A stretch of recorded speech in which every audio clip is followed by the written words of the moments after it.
mengapa manusia modern yang hidupnya sudah nyaman tapi masih rela capek, dingin, dan mengambil resiko hanya untuk naik gunung. Di tengah dunia yang serba cepat, instan, pendakian gunung ini justru semakin diminati. Iya Pak. Nah, ini bukan kebetulan, tetapi ada sesuatu yang sedang kita cari dan mungkin sudah lama kita tinggalkan.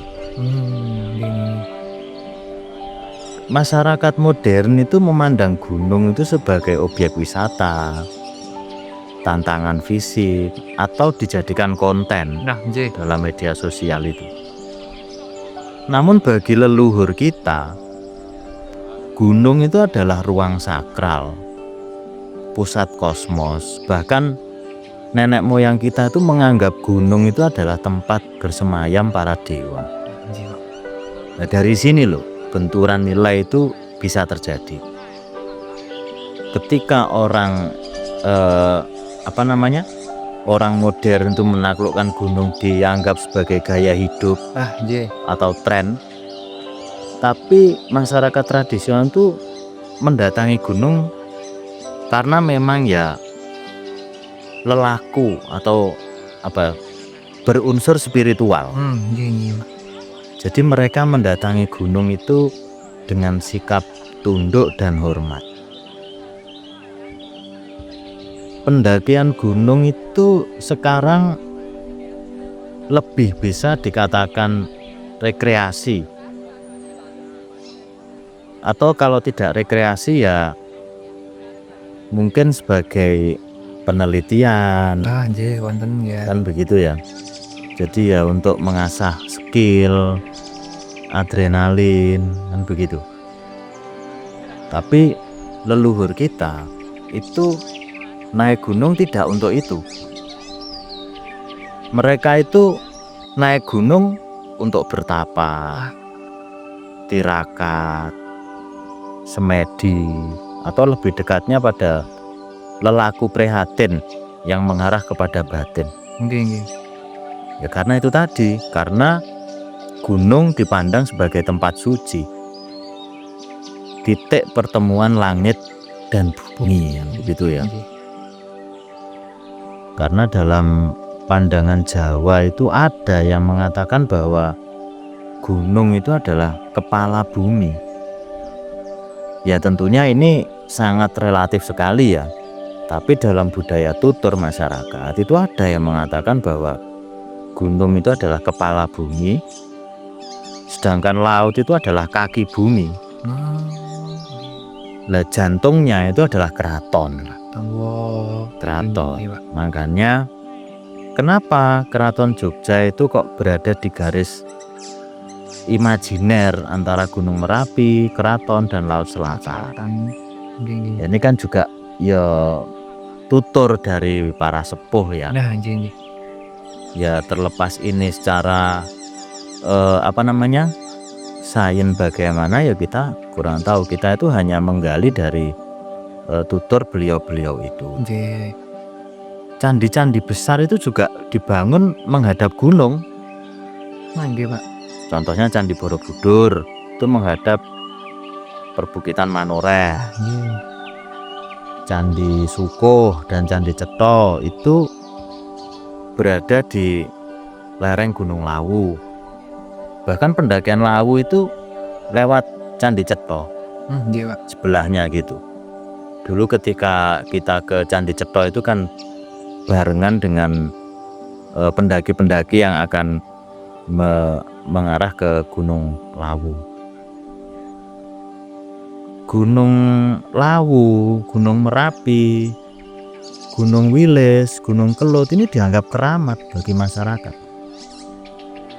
Makanya bagi masyarakat Jawa zaman dahulu itu mendaki gunung adalah proses untuk menaikkan kesadaran, bukan sekedar fisik.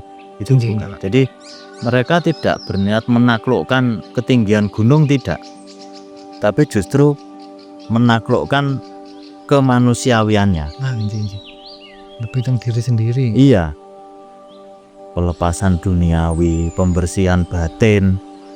Karena kalau naik gunung itu ada di beberapa tempat itu, seperti di Kawi itu ya. Saya dulu pernah akan melakukan pendakian ke Kawi itu, diwanti-wanti jangan pernah punya pikiran buruk, jangan mengeluarkan kata-kata yang tidak baik, karena menurut kepercayaan orang-orang sana itu, kalau misalnya kita mengeluh, capek ya, akan terjadi bener. Wah, jalannya sulit ya, akan sulit bener. Tantangan lagi Pak. Iya. Ya mungkin itu kembalinya pada mental kita juga sih. Tapi ya memang kepercayaannya seperti itu. Ujian niat dan kesabaran. Karena kalau tidak sabar ya tidak bisa naik gunung. Fisiknya cepat terkuras. Iya. Ya ada bedanya kalau pendakian dulu itu nenek moyang kita itu diawali dengan puasa, dengan berdoa dulu, bahkan ada yang dilengkapi dengan sesaji. Dan tata krama khusus begitu loh. Makanya naik gunung itu bukan tradisi sekarang, bukan, dulu nenek moyang kita juga sudah melakukan. Jadi tradisi naik gunung itu sudah dikenal masyarakat kita dari dahulu.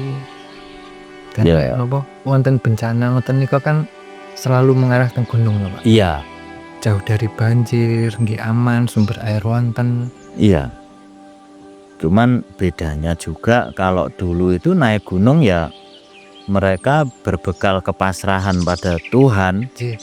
Kalau sekarang ya tidak cukup itu.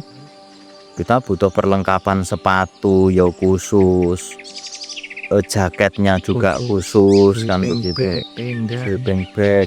Karena kalau kita tidak melengkapi dengan hal seperti itu, ya bahaya. Ya bahaya. Makanya lantas muncul organisasi-organisasi kepecinta alaman, baik di kampus maupun di masyarakat. Ya memang sudah agak bergeser. Yang dulunya gunung itu sakral menjadi edukatif. Yang dulunya ritual menjadi sebuah proses petualangan, kan begitu. Jadi bukan gunungnya yang berubah, tapi bagaimana kita memaknai dari proses naik gunung itu.